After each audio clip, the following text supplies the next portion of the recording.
Assalamualaikum warahmatullahi wabarakatuh. Waalaikumsalam. Oke.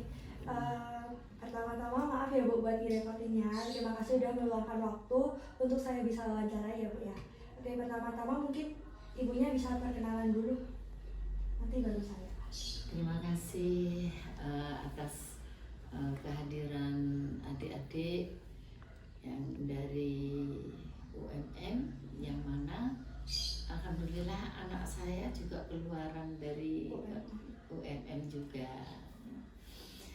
Dan perkenalkan, nama saya Katarina Dianevinintias, akrab dipanggil Wong Batu. Saya Bu Katrin, dan insya Allah diberi amanah menjadi wakil rakyat keempat kalinya. Ya. Ganti saya ya Bu ya. Oke, nama saya Nezam Nabawi, biasa dipanggil Nezam. Saya mahasiswi Fakultas Hukum angkatan 2023 dan sekarang lagi menempuh di semester 2. Oke, mungkin itu saja ya Ibu ya. Saya bakal lanjut ke sesi pertanyaan. Nah, sesi pertanyaan ini terkait dengan partai politik sebagai dalam menghasilkan kader yang bersih dari KKN. Nah, pertanyaan saya bakal seputar dengan tema tersebut. Nah, pertanyaan yang pertama itu ada, apa strategi efektif partai politik guna menciptakan lingkungan yang mendukung pertumbuhan kader sehingga terhindar dari praktik korupsi, kolusi, dan nepotisme? Mungkin bisa dijawab dulu Ibu. Terima kasih, pertanyaan yang sangat mendasar ya. Ya. Jadi dibilang gampang cari kader itu ya gampang, dibilang susah ya susah, tergantung kita merangkulnya. Kita belajar uang ke uang itu ya apa sih, itu dulu. Jadi ndak bisa sekarang. Ini pengalaman saya, mulai dulu saya kan pegawai negeri juga ya, 18 tahun, terus akhirnya saya seorang perias. Saya keluar, saya menjadi ibu kepala desa juga, yaitulah gara-gara saya keluar di pegawai negeri. Kalau yang jelas dulu saya wong Golkar banget ya, karena pegawai negeri kan memang harus Golkar gitu. Jadi banyak cara sebetulnya setelah saya pengalaman terjun di dunia politik mulai tahun 85 itu. Tapi yang jelas saya berusaha untuk bagaimana kita merangkul uang ke uang itu gimana. Kalau tahu orang itu kita awal kita, yang jelas kita itu sekarang belajar ngajak orang itu gimana. Nggak bisa kan langsung, ayo mbak melo aku itu, ayo wes partai ini kan nggak mungkin. Jadi kita tahu dulu gimana. Kalau awalnya seperti itu, kalau memang sudah dikirim kemanapun sesuai partai kita, dari penggalangan kader itu mau, ya monggo, baru kita pelan-pelan sambil lalu ini loh caranya seperti ini. Dan yang jelas memang cocok dulu. Kalau si kader ini bertentangan, partai A dengan saya ngajaknya partai B, yang jelas selisih jalan. Kalau toh sudah kita mencocoki, ya kita kasih masukan dari apa yang memang ada di partai tersebut gitu ya. Dan yang jelas kita, kenapa saya sampai keempat kalinya, saya nggak pernah apa yang saya utarakan pertama sampai ternyata di partai seperti ini tuh sama yang saya ajarkan. Dan kita sistem satu, yaitu memanusiakan orang, kita keterbukaan. Dan yang jelas di partai itu tinggal tergantung manusianya ya, kita mau berbuat yang bagaimana. Tapi insya Allah saya selalu katanya kan gini, oh partai itu memang di politik itu kejam dan lain sebagainya. Kita cari yang nggak kejam-kejaman, yang nyaman-nyaman aja. Dan alhamdulillah kalau masalah cari yang bersih yang gimana itu memang tergantung dari pribadi masing-masing. Kalau kita Bu yang enggak KKN, saya sendiri enggak mau munafik ya. Yang jelas sekarang gimana kalau kita kepinginnya aturan yang dari KPU itu benar-benar bersih. Kalau sudah melangkah ke permainan seperti ini, ya itu monggo diterapkan. Nah sekarang saya mau itu, tapi masyarakatnya sendiri kalau kita sudah ngajak timnya turun kan mesti gini, lho wani biro, kalau duit emol lho, kan serba repot. Jadi saya pribadi Mbak sampai sekarang itu kepinginnya itu gini, ayolah banyak loh kader-kader kita yang sudah saya rintis ya, itu pinter, ngerti banget, bahkan pemulung pun. Kalau kan sekarang nggak bisa kita tuh melihat orang itu pemulung, itu cuma seperti tapi kan yang penting sekarang itu cari wakil itu benar-benar wakil yang bisa mewakili masyarakat.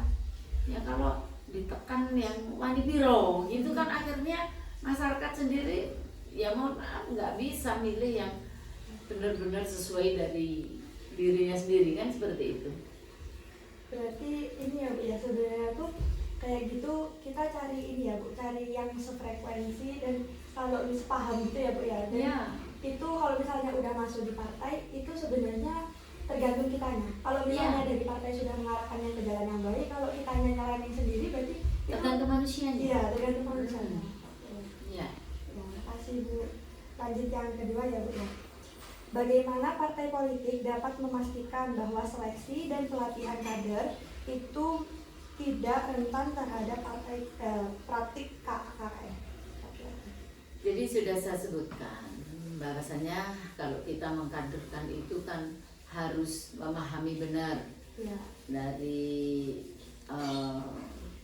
partai yang memang kita berikan ya. Dan kalau kita mengingat masalah gimana kita jadi diajari di situ. Kalau kita sudah sehati, mungkin saya sama penjenengan, sama teman penjenengan, sama keluarga penjenengan sudah memahami itu.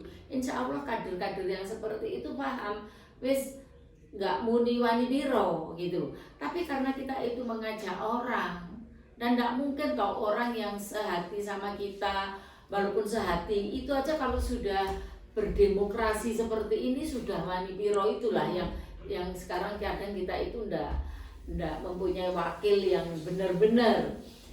Yang kita sayangkan, saya tadi sudah nyinggung, pemulung pun kadang itu juga sarjana loh, saking uangnya golek penggawean. Jadi jangan sampai memandang bersebelah mata, itu pemulung, itu cuma bakul rujak gitu ya. Itu tuh itu hindarkan pemikiran yang selalu itu. Lah yang kita kadang nyaris banyak sekarang itu orang pinter banyak, kita aja baca bisa jadi pinter, tapi orang yang ngerti bagaimana di masyarakat itu kan susah banget. Lah kadang kena wani piro itu orang-orang yang ngerti itu mau maju kan nggak berani. Tapi insya Allah karena saya dulu di BKKBN, saya orang lapangan benar.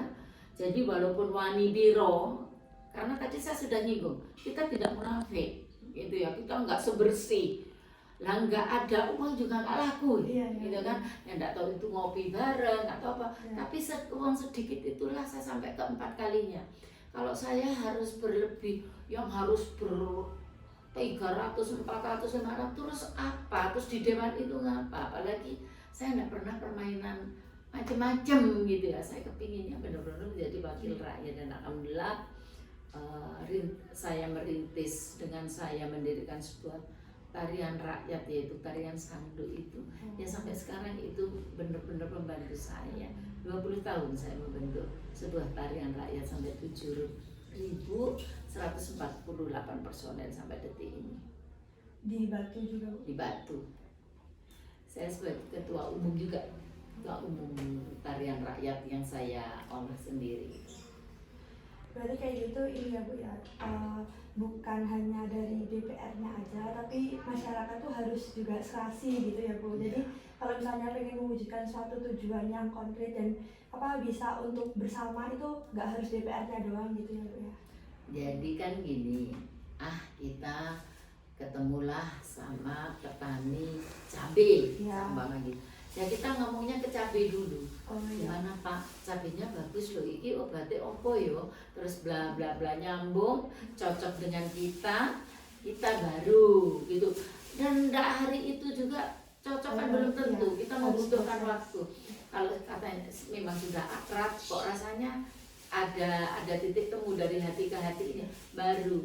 Kalau saya gitu ngomongnya, enggak langsung, waduh Pak, ayo wes melu aku, no partaiku, ya jelas orang itu muntah. Iya kalau dia mau, kalau enggak, Nanti bikin sakit hati orang. Ya. kesannya maksa gitu ya.